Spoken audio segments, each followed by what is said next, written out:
Ustazah Oki akan menyampaikan teks yang sedang berdagai. Kalau disebutkan Ustazah Oki sedang berdagai, jawabnya maju terus dengan kepala tangan di atas ya. Boleh?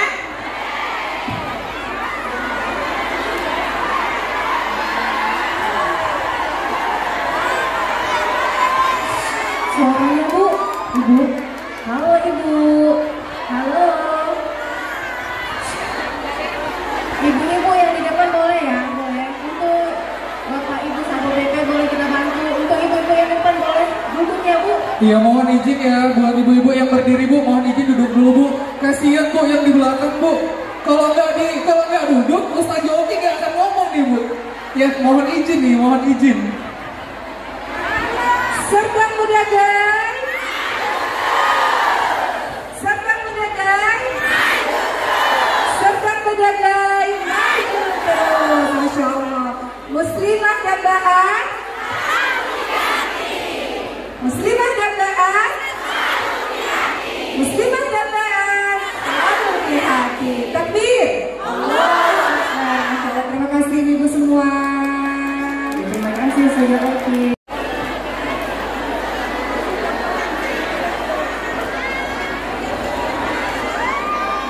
Baik, ibu-ibu. Oh, mau dada dulu dah. Masya Allah. Assalamualaikum warahmatullahi wabarakatuh.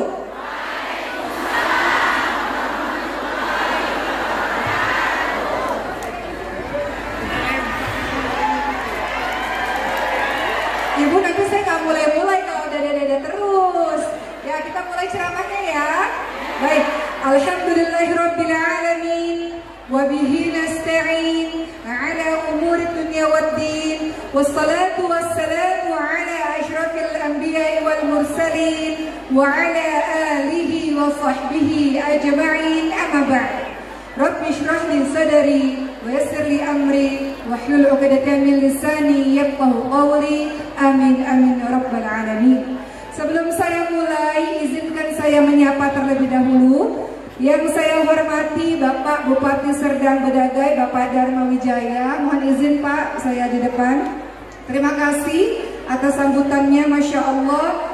Dan terima kasih atas kesempatannya bisa bertemu dengan warga Serdang Bedagai, Masya Allah. Saya sering sekali ke Kota Medan, tapi rasa-rasanya belum pernah pergi ke sini. Betul ya Bu? Betul nggak? Atau pernah? Belum. Jadi ini pertama kali. Terima kasih karena telah memberikan kesempatan untuk saya bisa bersilaturahmi dengan Ibu dan Bapak sekalian. Yang saya hormati Bapak Wakil Bupati Serdang Bedagai, Bapak Adlin Umar Yusri. Assalamualaikum Bapak. Dan juga Sekretaris Kabupaten Serdang Bedagai, Bapak Faisal. Assalamualaikum Bapak. Dan juga Ibu Rosmaida, Masya Allah, selaku Ketua Majelis Ta'lim Muslimah Dambaan, Ibu. Dan Ibu Wakil Ketua Majelis Ta'lim, Ibu Aini Zetara, dan juga Kepala Kantor Kementerian Agama Kabupaten Serdang Bedagai. Ini banyak tokoh-tokoh hebat luar biasa di belakang saya. Yang saya hormati para Forkopimda. Assalamualaikum Bapak semuanya. Dan juga para Kepala OPD dan para Kepala OPD dan para camat sekabupaten Serdang Bedagai, Bapak semuanya, serta Ketua Majelis Ta'lim Dambaan sekecamatan Kabupaten Bedagai, dan para alim ulama tokoh masyarakat semua yang tidak bisa saya sebutkan satu persatu. Sehat Ibu?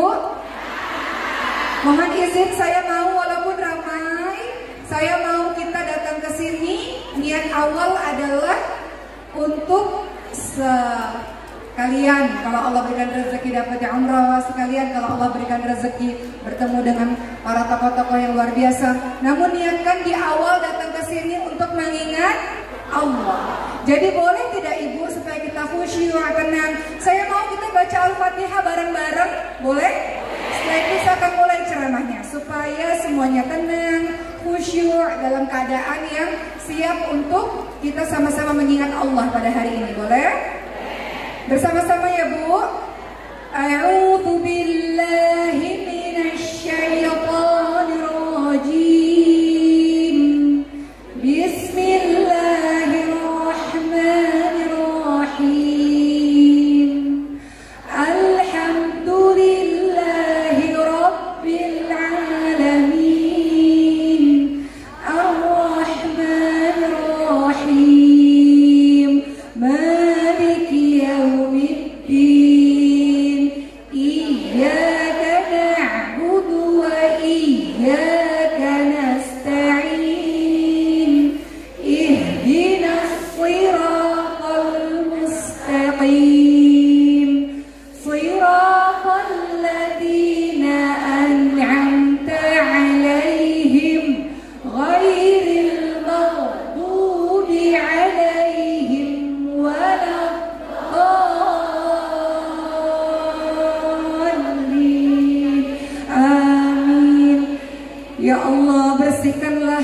hati kami ya Allah. Luruskanlah niat kami ya Allah. Ya Allah, jadikanlah kami pada hari ini mendapatkan ilmu yang bermanfaat. Jadikan kami mudah mengamalkan apa-apa yang telah kami dengar dan kami pelajari ya Allah. Ya Allah, lancarkanlah kegiatan kami sampai akhir. Amin amin ya rabbal alamin. Ibu-ibu semua dan bapak yang jumlahnya sedikit pada hari ini, ada yang di atas truk. Assalamualaikum ibu, masya Allah. Hari ini kita membahas mengenai peran dari seorang wanita dalam membentuk masyarakat yang religius. Tadi Bapak Bupati sudah cerita, saya menjadi lebih baik dikarenakan istri saya. Bapak Wakil tadi juga mengatakan bahwa tidak mungkin kita bisa membaikkan orang lain kalau diri sendiri dan keluarga belum baik. Segala sesuatu dimulai dari rumah. Maka izinkan saya pada hari ini, ibu-ibu semua yang saya cintai, menjelaskan mengenai 5 peran muslimah dalam kehidupan kita. Sebelum kita membahas mengenai apa sih yang kita bisa lakukan untuk membentuk masyarakat yang religius, perhatikan 5 peran ini dulu yang kita jalankan dalam kehidupan kita. Yang pertama, seorang muslimah, dia punya peran sebagai seorang hamba Allah. Sebelum kau membaikkan orang lain, perhatikan dulu kedudukanmu sebagai seorang hamba Allah. Yang kedua, peran seorang muslimah adalah sebagai seorang anak. Tadi juga disampaikan, bakti sama orang tua, baik sama orang tua, termasuk baik sama mertua. Menjalankan peran sebagai seorang anak, engkau bisa baik, bisa sukses, bisa hebat karena punya karakter yang baik kepada kedua orang tuamu. Nanti kita akan bahas satu persatu. Peran sebagai seorang anak. Yang ketiga, peran sebagai seorang istri. Kita sibuk-sibuk membaikkan orang lain di luar sana, tapi di dalam rumah sendiri masih sulit. Jadi perhatikan posisi kita sebagai seorang istri. Yang keempat, ibu-ibu sekalian, peran kita sebagai seorang ibu.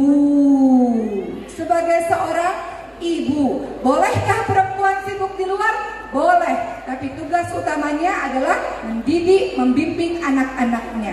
Saya ceritakan banyak kisah mengenai peran kita sebagai seorang ibu. Yang kelima, barulah peran kita sebagai bagian dari anggota masyarakat yang kata Rasulullah, khairun nas anfa'uhum linnas. Sebaik-baik orang adalah orang yang bermanfaat untuk orang lain.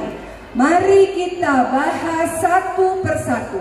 Pertama, peran sebagai apa, Bu?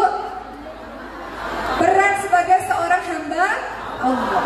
Apakah Allah menciptakan kita untuk sekedar makan, tidur, atau apakah Allah menciptakan kita hanya untuk sekedar bekerja, mencari gelar setinggi-tingginya, menjadi orang yang dihormati? Apakah itu tujuan Allah menciptakan kita? Iya? Tidak. Apa tujuan Allah menciptakan kita? Wa ma khalaqatul jinna wal insa illa liya'budun. At-Tauriyat 56 kata Allah. Dan tidaklah aku menciptakan jin dan manusia kecuali untuk beribadah kepada Allah. Coba kita jujur sama diri kita sendiri. Apakah kita melakukan semua kegiatan bernilai ibadah kepada Allah sesuai dengan tujuan penciptaan kita? Jujur ibu-ibu sekalian. Apakah ketika kita menuntut ilmu, kita jadikan itu bagian dari ibadah kepada Allah? Ibu datang ke sini, kalau ibu tujuannya untuk foto-foto, kalau dapat foto, betul?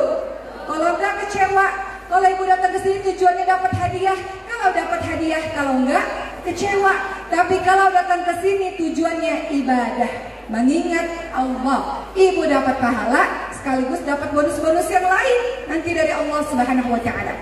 Dalam sholat, apa yang ibu-ibu katakan dalam sholat? Inna sholati wa mahyaya wa mamati lillahi rabbil alamin. Betulkah dalam aplikasinya seperti itu? Ibu-ibu katakan dengan mantap, dengan yakin dalam sholat, sesungguhnya sholatku, ibadahku, hidupku, matiku hanya untuk Allah. Betulkah? Kadang-kadang kita melakukan sesuatu untuk seseorang. Kadang-kadang kita melakukan sesuatu untuk mendapatkan sesuatu dan sebagainya. Tidak lurus, tidak lillah, tidak karena Allah. Padahal amal ibadah diterima kalau syaratnya dua hal. Pertama, lillah karena Allah. Kedua, mengikuti Rasulullah SAW. Kita menuntut ilmu adalah bagian dari ibadah kepada Allah. Ibadah bukan hanya sekedar salat, bukan hanya sekedar qiyamul lail, mengaji, puasa dan sebagainya. Namun ibadah segala sesuatu yang kita niatkan lillah karena Allah, dan ketika kita melakukannya atau mengatakannya, Allah ridha kepada kita. Makanya sebelum kita melakukan sesuatu, tanya pada diri kita terlebih dahulu, apakah yang saya lakukan ini membuat Allah ridha? Kalau iya, lakukan. Apakah yang saya lakukan ini membuat Allah murka? Kalau membuat Allah murka, jangan dilakukan. Luruskan niat dalam melakukan berbagai macam hal. Kenapa harus luruskan niat? Kalau tidak nanti capek. Ibu-ibu jadi ibu rumah tangga, ngurusin rumah, capek gak kira-kira? Gak ada asisten rumah tangga, anaknya kecil-kecil. Kadang-kadang ibu juga menangis, betul? Ada orang mengatakan ibu itu tidak pernah sakit. Bukan ibu tidak pernah sakit, tapi ibu kalau sakit tidak merasakan sakitnya. Betul ibu? Saking banyak tugas dan kewajiban yang dilakukan di rumah. Coba kalau ibu-ibu mengerjakan pekerjaan rumah tangga, kerjaannya ngomel, kerjaannya marah-marah, pasti capek. Tapi kalau ibu-ibu melakukannya karena bagian dari ibadah, lillah karena Allah, apa kata Allah? فَمَنْ يَعْمَلْ مِثْقَالَ ذَرَّةٍ خَيْرًا يَرَهُ. Kebaikan sebiji zarah Allah akan balas. Mau suami kadang-kadang hargai, kadang-kadang dia tidak hargai, itu urusan dia. Urusan kita mau jadi orang yang beribadah kepada Allah karena tugas rumah tangga yang kita lakukan, menjadi anak-anak, melayani suami dengan sebaik-baiknya adalah bentuk kita ibadah kepada Allah, dan kita lakukan lillah. Kita lakukan itu bukan karena ingin mendapat perhatian suami, ingin mendapat ini, mendapat itu, tidak, karena Allah, lillah. Jadi ibu-ibu yang mengurus pekerjaan rumah tangga adalah bagian dari ibadah kepada Allah. Kadang-kadang kita rasa capek, kadang-kadang kita rasa tak dihargai, biarkan saja. Allah Subhanahu wa Ta'ala melihat setiap detik apa yang ibu lakukan, apa yang ibu korbankan. Allah melihat setiap detik apa yang sulit yang kita jalankan. Lillah. Kalau lillah tidak akan lelah, tidak akan capek, betul Bu? Kalau lillah tidak akan pernah lelah. Karena kita tahu in ahsantum li anfusikum. Kebaikan yang kita lakukan akan kembali kepada diri kita. Wa in asatum falaha. Dan kejahatan yang dilakukan kembali kepada dirinya sendiri. Jadi kita berbuat baik lillah karena Allah. Kemudian bagaimana supaya tidak lelah dalam mengerjakan ibadah ini? Mengerjakannya dengan penuh cinta. Ibu-ibu walaupun capek tetap nyuci piring, nyuci baju, gosok, nyapu dan sebagainya. Kenapa? Cinta kepada orang-orang yang ada di rumah. Betul Bu? Kalau nggak cinta capek ibu semua. Lillah dan penuh dengan cinta. Lakukan segala sesuatu dengan cinta, dan kau akan totalitas dalam menjalankannya.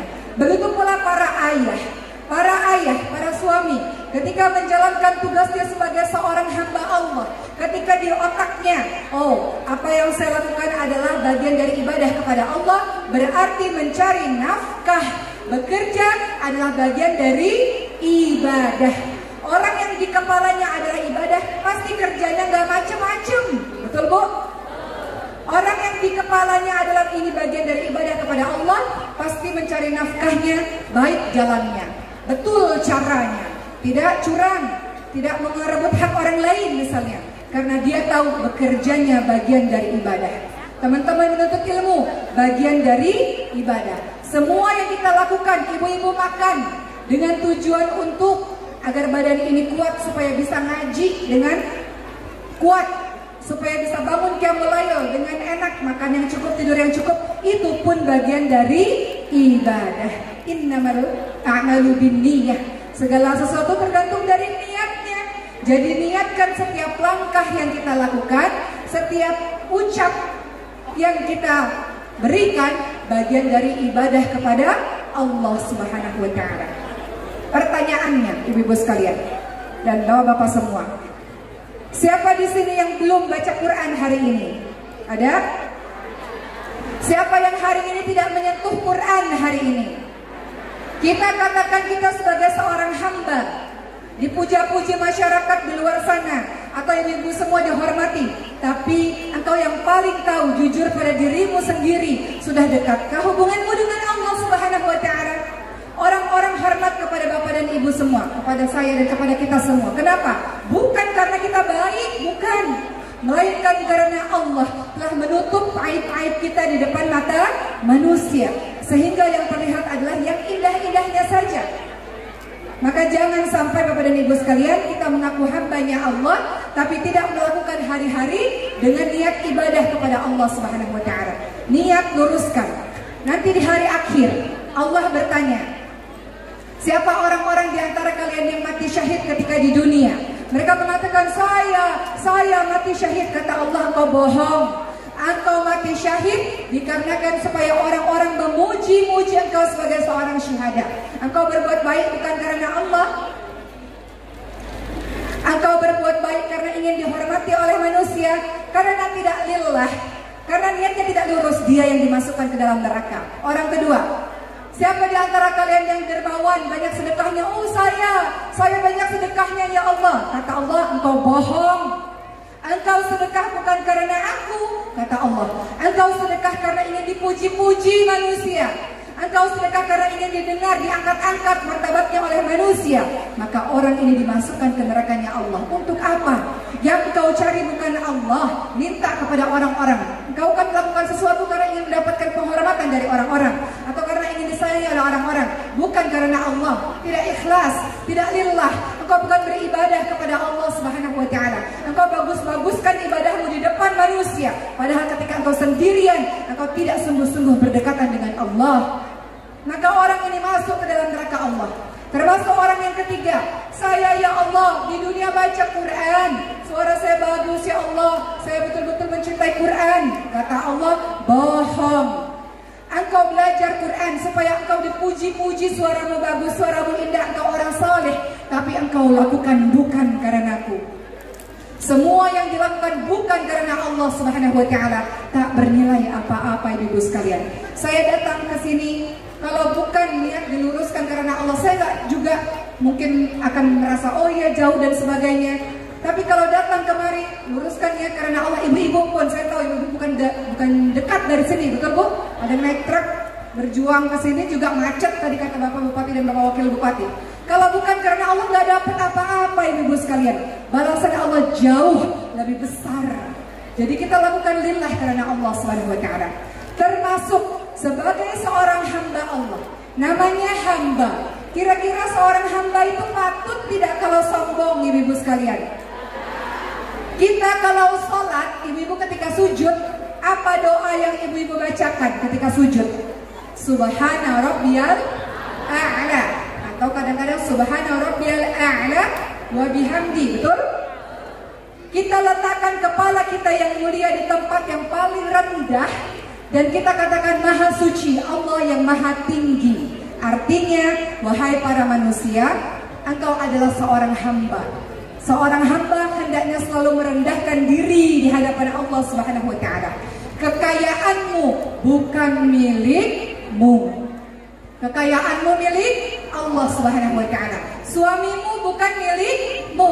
Suamimu milik Allah Subhanahu wa Ta'ala. Anak-anakmu, seluruh harta benda, semua kekuasaan dan sebagainya bukan milikmu, melainkan milik Allah Subhanahu wa Ta'ala. Kalau semuanya bukan milik kita, kira-kira kalau Allah ambil sewaktu-waktu, boleh tidak kita marah-marah ibu sekalian? Berhak gak kita untuk marah-marah dan mengatakan, kenapa ya Allah kau ambil hartaku, kau ambil anak-anakku, kau ambil kekuasaanku? Boleh gak kira-kira kita marah? Engkau semua dan saya, kita adalah hambanya Allah. Tidak ada apa-apanya di hadapan Allah. Tidak ada satupun di dunia ini yang punya kita. Tidak ada. Tukang parkir. Kalau ada yang mengatakan, Bapak parkir, saya titip mobil saya titip motor saya. Kira-kira kalau pemilik mobil mengambil mobilnya, pemilik motor mengambil motornya, tukang parkir marah tidak, ibu-ibu sekalian? Oleh karena itu, kita sebagai seorang hamba Allah, engkau bukan siapa-siapa. Semua kekuatanmu tidak selamanya, kekayaanmu tidak selamanya, kepintaranmu tidak selamanya, keluargamu pun tidak selamanya. Semua adalah titipannya Allah. Tunduk dan merendahkanlah sebagaimana engkau disebut sebagai seorang hamba. Itu sebagai seorang hamba Allah. Dalam setiap langkah kita bertekad, ya Allah, aku ini hamba yang mengabdi untuk agamamu ya Allah. Apapun profesi kita, kita adalah pengabdi, orang yang sedang mengabdi. Kita lihat Bapak dan Ibu ya serta seluruh jajarannya, semua mengabdi di bidangnya masing-masing. Ibu-ibu semua mengabdi sebagai seorang ibu rumah tangga, mengabdi, melakukan sebuah pengabdian di jalan Allah Subhanahu wa taala. Jadi jangan pernah kita berpikir kita menjadi profesi yang macam-macam hanya untuk kepentingan-kepentingan pribadi atau kepentingan dunia, bukan. Kita sedang mengabdi untuk menolong agama Allah Subhanahu wa taala. Kita sedang mengabdi untuk melakukan kebaikan demi kebaikan. Ibu-ibu pun sedang mengabdi menolong agama Allah dengan cara mendidik anak-anak ibu-ibu menjadi anak-anak yang lebih hebat dari ibu-ibu semua. Bisa, Bu? Ibu-ibu mau punya anak-anak yang pada akhirnya nanti tidak bisa bermanfaat untuk orang lain? Tidak kan? Kita mau generasi seterusnya lebih baik daripada diri kita kan? Jadi ibu-ibu sedang dengan berbagai macam peran. Salah satu perannya tadi adalah mendidik anak-anak dengan sebaik-baiknya generasi-generasi penerus. Itu yang pertama. Sebagai seorang hamba Allah, ingatkan di kepala kita, setiap apa yang kita lakukan ibadah ya Allah. Ini untuk ibadah ya Allah. Ibu-ibu semua, orang yang kembali kepada Allah tidak harus tua dulu, tidak harus sakit dulu. Orang bisa mati mendadak begitu saja, betul? Maka yang kita lakukan, mempersiapkan diri ketika nanti bertemu dengan Allah Subhanahu wa taala.